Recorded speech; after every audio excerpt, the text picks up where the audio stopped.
സഹോദരൻ, യേശു പരിശുദ്ധാത്മാവിനാൽ നിറഞ്ഞ് ജോർദാനിൽ നിന്ന് മടങ്ങി. ആത്മാവ് അവനെ മരുഭൂമിയിലേക്ക് നയിച്ചു. അവൻ പിശാചിനാൽ പരീക്ഷിക്കപ്പെട്ട് 40 ദിവസം അവിടെ കഴിച്ചു. ആ ദിവസങ്ങളിൽ അവൻ ഒന്നും ഭക്ഷിച്ചില്ല. അവസാനം അവന് വിശന്നു. വിശുദ്ധ ഗ്രന്ഥത്തിൽ പുതിയ നിയമത്തിലെ ആദ്യത്തെ 3 സുവിശേഷകന്മാരും രേഖപ്പെടുത്തിയിരിക്കുന്ന മരുഭൂമിയിലെ പരീക്ഷയാണ് ഞാൻ ഇന്നിവിടെ അവതരിപ്പിക്കാൻ പോകുന്നത്.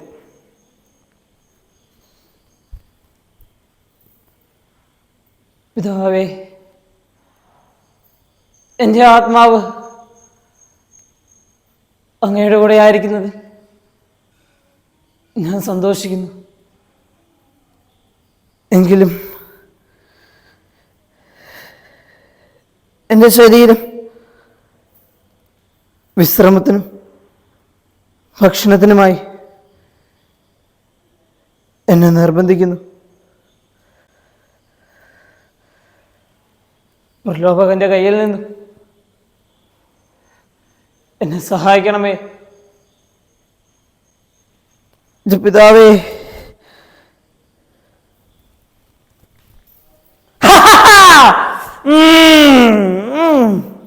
കൊള്ളാം. നീ ദൈവപുത്രനാണെങ്കിൽ ഈ കല്ലുകൾ അപ്പമാകാൻ കൽപ്പിക്കുക. മനുഷ്യൻ അപ്പം കൊണ്ട് മാത്രമല്ല ജീവിക്കുന്നത്, ദൈവത്തിൻ്റെ നാവിൽ നിന്ന് പുറപ്പെടുന്ന ഓരോ വാക്കുകൊണ്ടുമാണ് ജീവിക്കുന്നതെന്ന് എഴുതപ്പെട്ടിരിക്കുന്നു.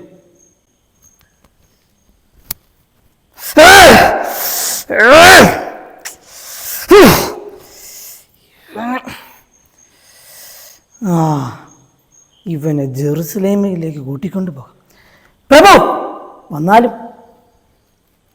നിൽക്കൂ പ്രഭു, നോക്കൂ, ഇതാണ് ജെറുസലേം ദേവാലയത്തിലെ ഏറ്റവും ഉയരം കൂടിയ പ്രദേശം. നീ ദൈവപുത്രനാണെങ്കിൽ ഇവിടുന്ന് താഴേക്ക് ചാടുക. നിന്നെ സംരക്ഷിക്കുവാൻ അവിടുന്ന് തന്റെ മാലാഹമാരോട് കൽപ്പിക്കുമെന്നും നിന്റെ പാദം കല്ലിന്മേൽ തട്ടാതെ അവർ നിന്നെ കരങ്ങളിൽ വഹിച്ചുകൊള്ളുമെന്നും എഴുതപ്പെട്ടിട്ടില്ലേ? നിന്റെ ദൈവമായ കർത്താവിനെ പരീക്ഷിക്കരുതെന്നും എഴുതപ്പെട്ടിരിക്കുന്നു.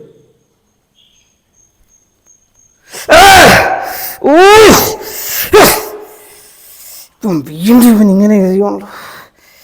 ഇവനെ എന്നാ ചെയ്യും? ഇവനെ കൊണ്ടുപോകാം.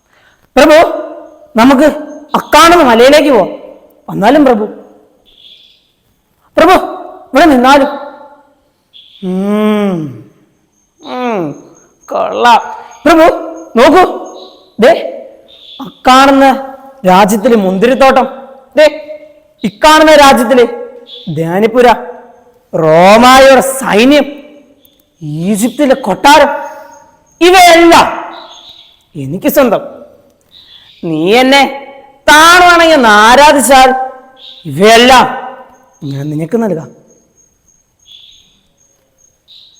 സാത്താനെ, ദൂരെ പോകുക. നിന്റെ ദൈവമായ കർത്താവിനെ ആരാധിക്കണം, അവനെ മാത്രമേ പൂജിക്കാവൂ എന്ന് എഴുതപ്പെട്ടിരിക്കുന്നു.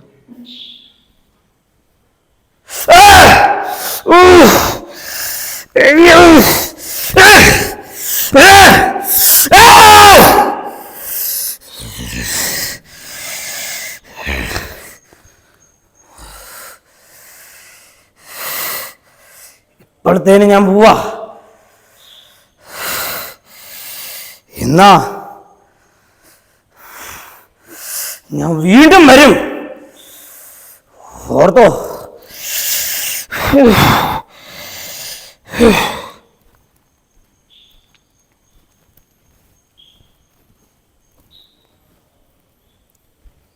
ഗുരു,